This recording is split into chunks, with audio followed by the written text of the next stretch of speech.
not be my fault now. Why you dey shout for me now? This motor they start. This motor it they start. It at the own. I don't do my best.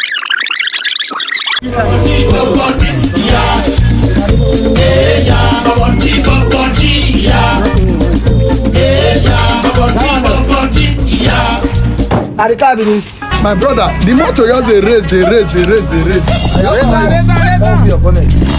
This motor where my papa died. What are you trying to say? Oga. So I said no be this your motor. That's what the thing they had it to open. My brother, I said they had to. Okay, Landlord, this one a generator mechanic now. Concern generator mechanic and car mechanic. How be me I be generator repairer? Now generator they repair. No manner. Now today you know No manner. First talker. you be dance. Na me can come now.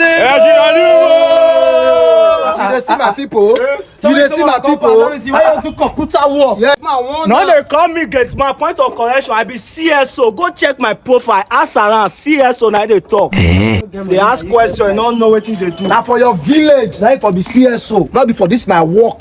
You dey Do what I carry you can't do now. Leave that boy. Do You working. I dey tell am, one am where? See, they don't know anything. My man they tell me say no be motor they repair say na generator. Oh God.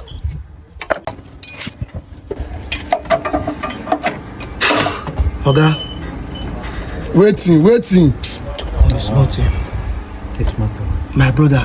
Oga, start am. Hey, it's not a good idea. Go back first, my brother. Oga, start am. This motor don't. You know start. You know they start to. You know start. You know they start to.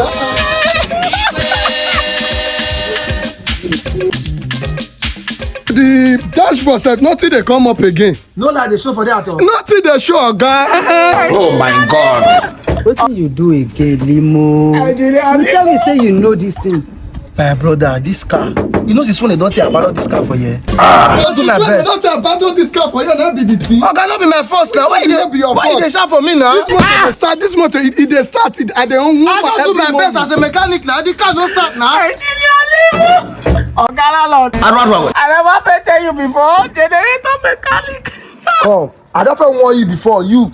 I don't want you before you. That's what they talk. Oh. I don't want you before. They repair Lagos. They go give out Nigeria.